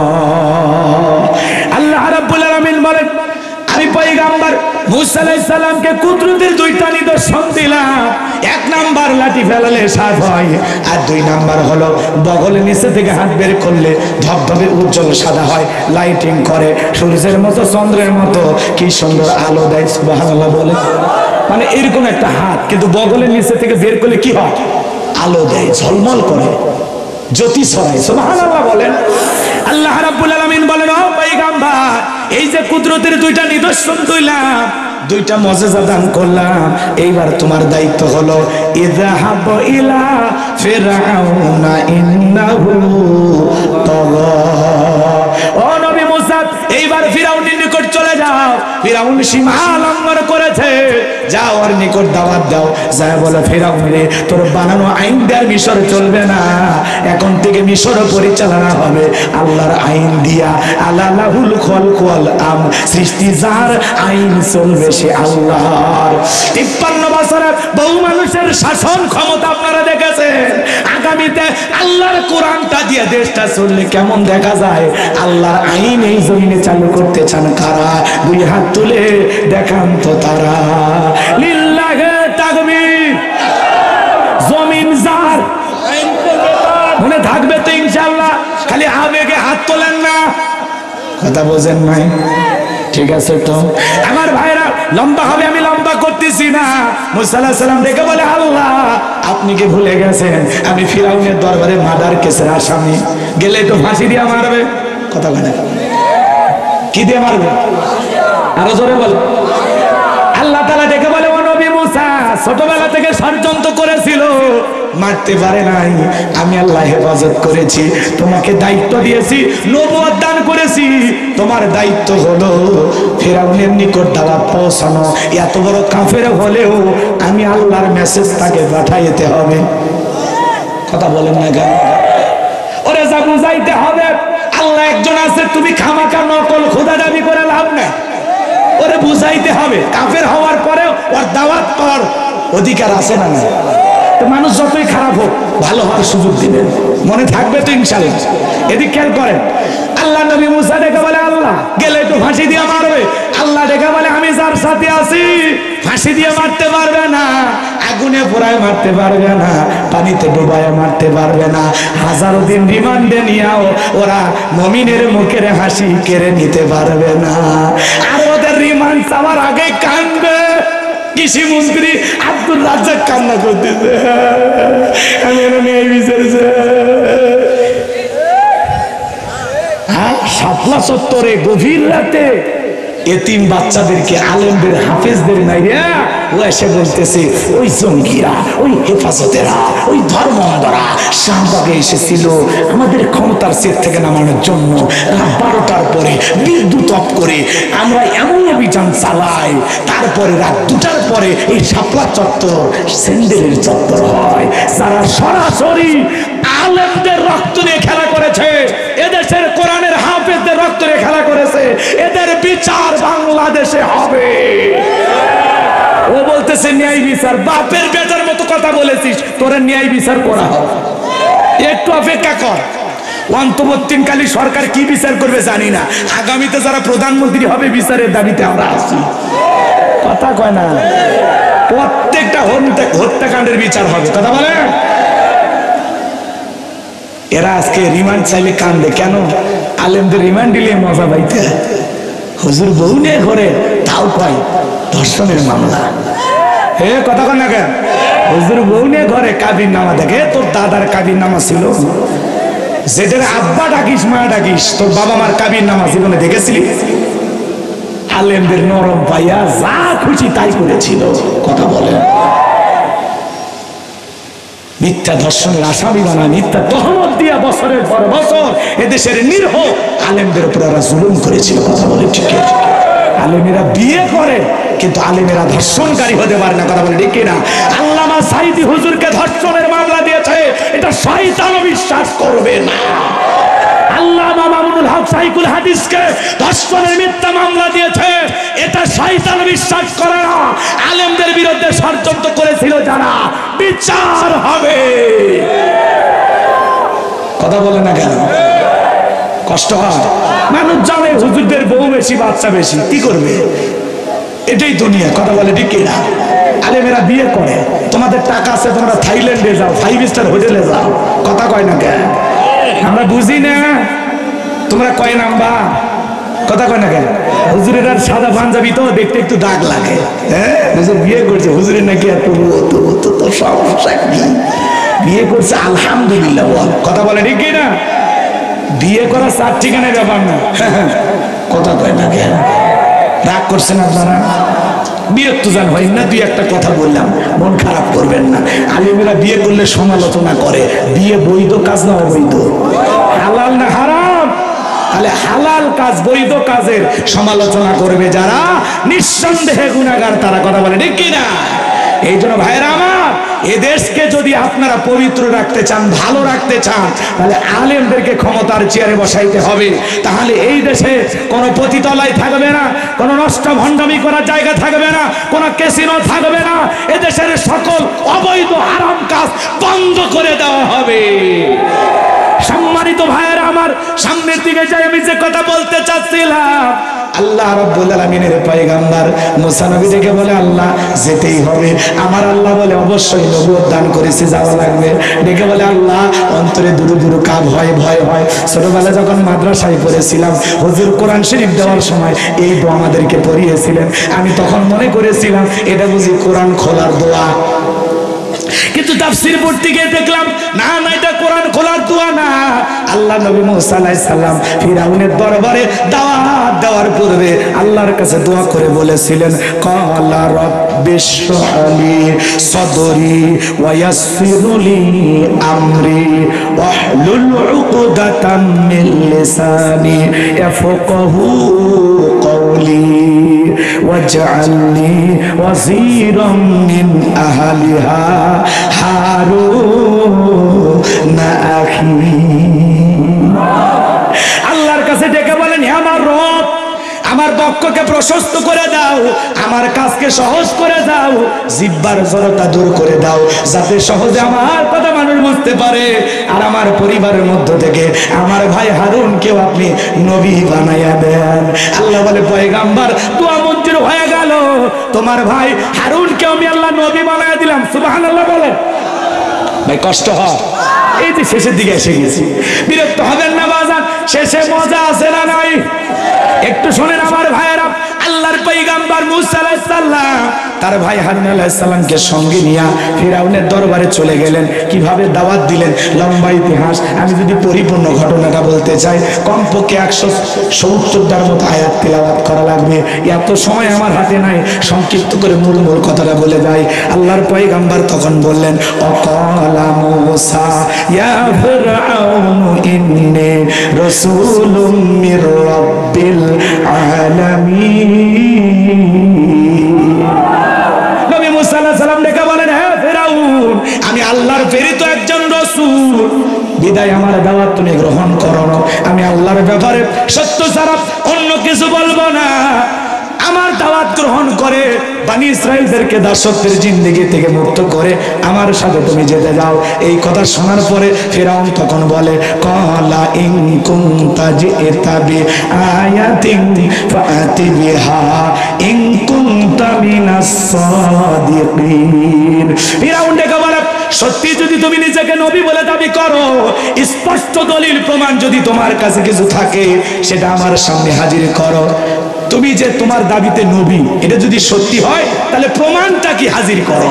ফিরআউনের কাছে নবী দাবি করতে গেলে প্রমাণ লাগে, আর এদেশে আল্লাহর ওলি দাবি করে কত ভণ্ড, কিন্তু মুরিদেরা প্রমাণ চায় না। একটা গাঞ্জার পোটলা দিলেই কয় বাবা বাসি গাঞ্জা বাবা, কথা কয় না।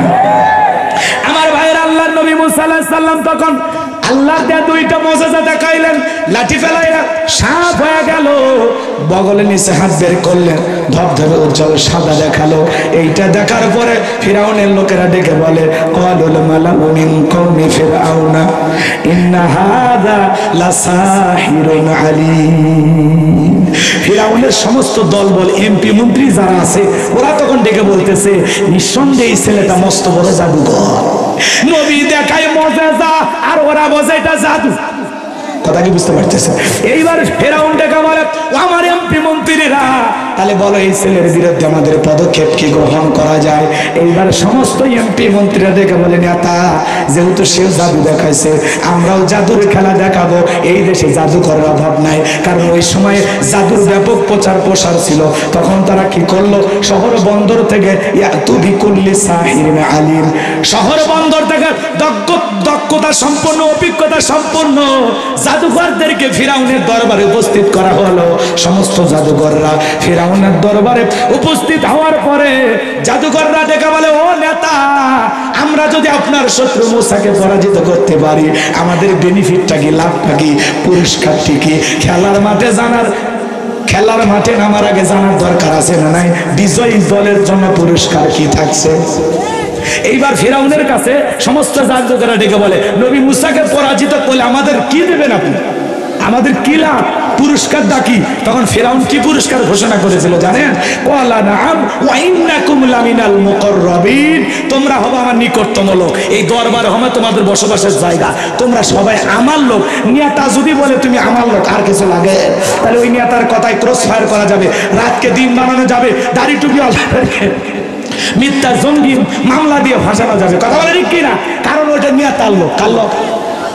ফিরআউন বলল, এই দরবার হবে বসবাসের জায়গা, তোমরা সবাই আমার নিকটতম ব্যক্তি। যারা রাস্তাঘাটে জাদু দেখায় এরা যদি রাজপ্রাসাদে জায়গা পায় আর কি লাগে ভাই। বিশাল বড় চাহিদা পূরণ করছে। এইবার বলতেছে বাড়ি ঘর তাহলে নতুন করে বানান, আমরা আপনার শত্রুকে পরাজিত করতেছি।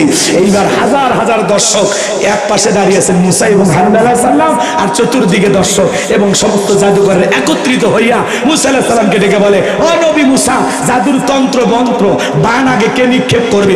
আমরা আগে জাদু দেখাবো না তুমি আগে দেখাবা? মুসা আলাইহিস সালাম ডেকে বলে, আগে তোমরাই শুরু করো, ওস্তাদের মার শেষ। মারহাবা বলেন। এইবার জাদুকররা কি করলো জানেন? সমস্ত জাদুর বান নিক্ষেপ করলো। বাঁচানো আমার, তারা বাঘ বানাইছে, ভাল্লুক বানাইছে, রশি বানাইছে, সাপ বানাইছে, মানুষের চোখে মুখে পর্যন্ত জাদু নিক্ষেপ করেছে। এত জাদু দেখানোর পরে সমস্ত জাদুকর ডেকে বলে, ও নবী মুসা, এইবার তুমি তোমার জাদুর বান নিক্ষেপ করো। সমস্ত জাদুর বান নিক্ষেপ করা যখন শেষ হয়ে গেল, ওদের চালান পাতি শেষ, আর কোনো তবিল নেই। কথা কি বুঝছেন? বাংলা কথা।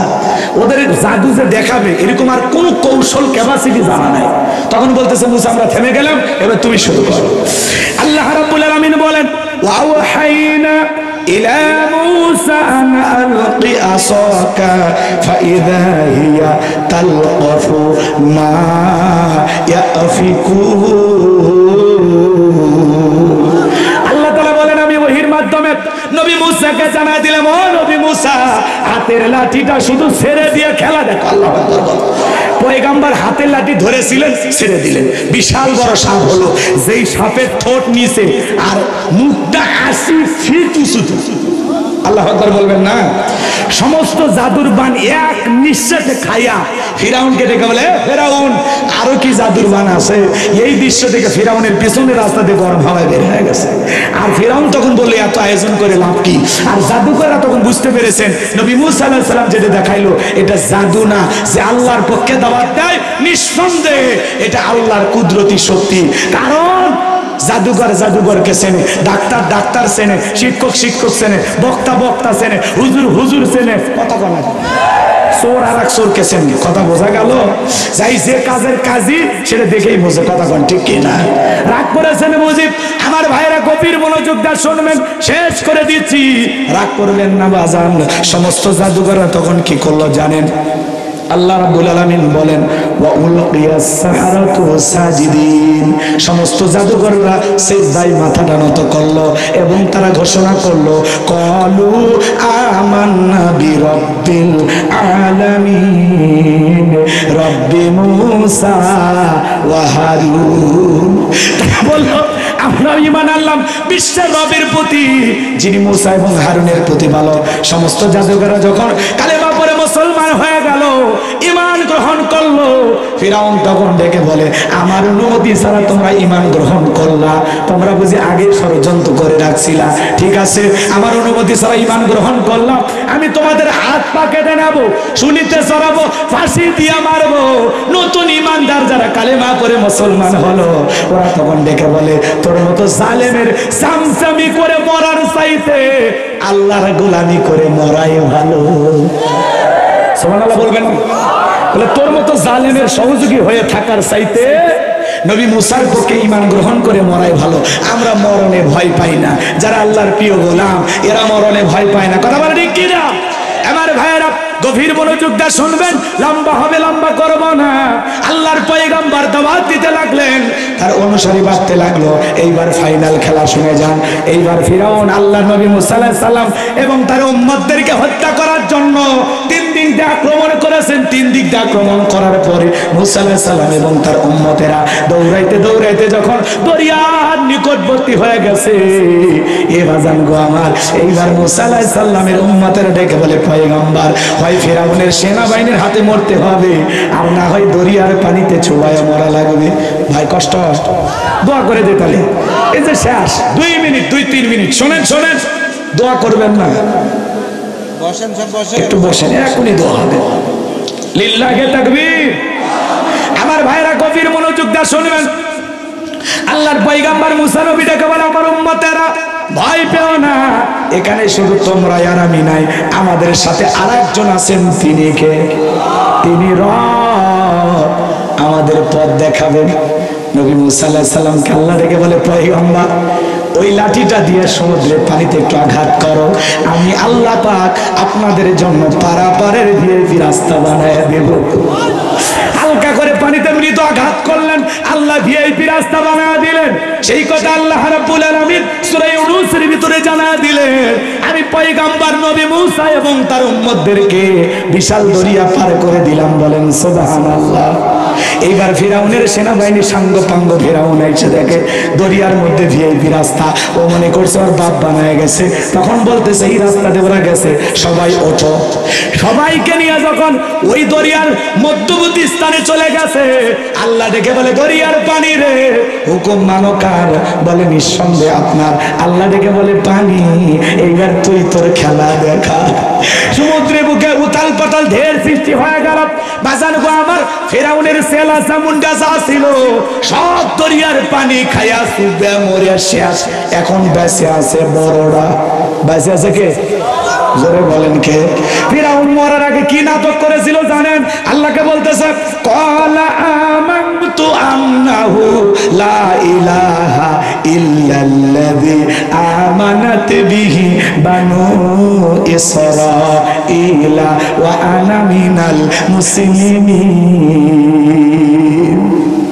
ফিরাউন তখন বলল, তুমি যারা কোনো মাবুদ নাই, কি কয়, তুমি যারা কোনো ইলা নাই, আল্লাহ বনি ইসরাইল যে আল্লাহর প্রতি ঈমান এনেছে, আমিও সে আল্লাহর প্রতি ঈমান আনলাম। ওয়া আনা মিনাল মুসলিমিন, আল্লাহ আমি মুসলমান হয়ে গেছে, আর পানি খাওয়াইও না। কি কয় ফিরাউন? কি কয়? ওয়া আনা মিনাল মুসলিমিন, আল্লাহ আমি মুসলমান হয়ে গেছি, আর সুবাইও না। আচ্ছা, ফিরাউন যদি ওই সময় যা মুসলমান হয়, আপনার আমার মুসলমান হয় দাম আছে? আল্লাহ কি ওর ঈমান কবুল করেছিল? না। আল্লাহ কি জবাব দিয়েছিল জানেন? আমার আল্লাহ দয়ালু। দেখেন আল্লাহ রাব্বুল আলামিন কি বলতেছেন। আল্লাহ তখন বলতেছেন, আল আনা ওয়াকাদ আসাইতা ক্বাবলু ওয়া কুনতা মিনাল মুফসিদিন। আল্লাহ বলতেছে, এখন ঈমান আনতেছিস, এর আগে কি করেছিস? ক্ষমতার দাম্ভিকতায় 40 বছর শিক্ষা ব্যবস্থা বন্ধ করে রেখেছিস। তোর বাড়ির দাসীকে গরম তেলে চুবাইয়া আমি আল্লাহ রাব্বুল আলামিনকে রব বলে মানার কারণে বিদায় করে দিয়েছিস। তোর ঘরের স্ত্রী আমি আল্লাহকে রব বলে মানার কারণে তারেও নির্যাতন চালায়া বিদায় করেছিস। আজকে নবী মুসা এবং তার অনুসারীকে হত্যা করার জন্য আজকে আক্রমণ চালাইছিস। ক্ষমতার দাম্ভিকতায় নিজেকে রব বলে দাবি করেছিস। ঘরে ঘরে তোর তৈরি করা মূর্তি ঢুকায় দিয়েছিস। আমি রবের বিধান বাদ দিয়া বাপ দাদার জন্মের কাহিনী মানুষকে পড়ে পড়ে শোনাইছিস। কথা বলে না কেন? বিদায় তোর পাপের ষোলকলা পূর্ণ হয়ে গেছে। মনে রাখবেন, কোন কওম এবং জাতিকে ধ্বংস করতে হলে প্রথমে শিক্ষা ব্যবস্থায় হাত দেওয়া লাগবে। ওরা তাই করেছিল। শরীফের গল্প শোনাইয়া আমাদেরকে হিজড়ে বানাইতে চায়। আবার বলতেছে না, আমরা বুঝেই দিছি একটা, যাতে হিজড়েদেরকে অবহেলা না করা হয়। এত বছর অবহেলা করা হয়নি, এখন অবহেলা করা হবে। বেশি মানবতা দেখাইতে চাও নাকি? আল্লাহ কাউকে পুরুষ বানায়, কাউকে মহিলা বানায়, কাউকে একটু পুরুষ একটু মহিলা, এই জন্য একটু রন্ধন করে, করুক, সমস্যা কি? তারাও মানুষ, কথা বল, তাদেরকে নিয়ে আমাদের কোনো অবহেলা নাই তো নেই। কিন্তু সমকামিতাকে প্রমোট করবে, এর মাধ্যমে সমাজকে ধ্বংস করে দিবা, এটা এই দেশের মানুষ মেনে নেবে না। তিরিং বিরিং নাচ শিখাইবা, মাদ্রাসার বইয়ের ভিতরে পর্যন্ত হিজাব ছাড়া নারীদের ছবি, ঢোল তবলার ছবি ওরা ঢুকে দিয়েছিল। কথা বলে না কেন? এইবার আল্লাহ বলতেছে, তোর পাপের ষোলকলা পূর্ণ হয়ে গেছে, বিদায় তোর ঈমান আমি আল্লাহ কবুল করলাম না। তবে মরার আগে শোন, আমি আল্লাহ তোর লাশটা রেখে দেব। ইতিহাসের পাতায় তোর নামে পুরো পৃথিবীর মানুষ জানবে, এই সেই ফেরাউন। তোর লাশটা আমি আল্লাহ অক্ষত রেখে দেব। কথা কন না কেন? আজও ফেরাউনের লাশ আছে না? মিশরের জাদুঘরে মুসা আলাইহিস সালামের অনুসারীরা যায়, মুসা প্রেমিকেরা যায়, ইমানদারেরা যায়, পায়ের 1 লাখ টাকা 50,000 টাকা দামের স্যান্ডেল খুলে মারে, আর কই এই সেই ফেরাউন, মার জুতা, এই সেই ফেরাউন, মার জুতা। চিন্তা করেন, ফেরাউনের সুটকি দেখে যদি জুতা মারে, জেতা ফেরাউন পাইলে আর চামড়া দিয়ে ডুকডুকি বাজাইতে। কথা বলে ঠিক কিনা? যে আল্লাহ তাআলা ফেরাউনকে দরিয়ার পানিতে চুবাইয়া বিদায় করেছেন, সে আল্লাহ আজও আছে না নাই? শক্তি মনে হয় কমছে। কথা বলে না কেন? এই জন্য মনে রাখবেন, ফিরাউনকে আল্লাহ পাক দুনিয়ার জমিনে জায়গা দেয় নাই। ফিরাউনের বিদায়ের ঘন্টা বেজেছে। আল্লাহ পাক ফিরাউনকে চুবায়ে চুবায়ে বিদায় করেছেন। নমরুদকে লাংড়া মশার কামড় দিয়ে জুতার বাড়ি খাওয়ায় বিদায় করেছেন। আবু জেহেলকে 11 বছর 13 বছরের মাজার মুআজ দিয়া ওর কুপাকাত করে দিয়েছিলেন। বিদায় আজও পৃথিবীর জমিনে যারা মুসলমানের রক্ত নিয়ে খেলা করতে চায়, ইসলামকে বিদায় করার ষড়যন্ত্র করে, ওদেরও পরিণতি নমরুদ ফিরাউনের চাইতেও ভয়ঙ্কর হবে।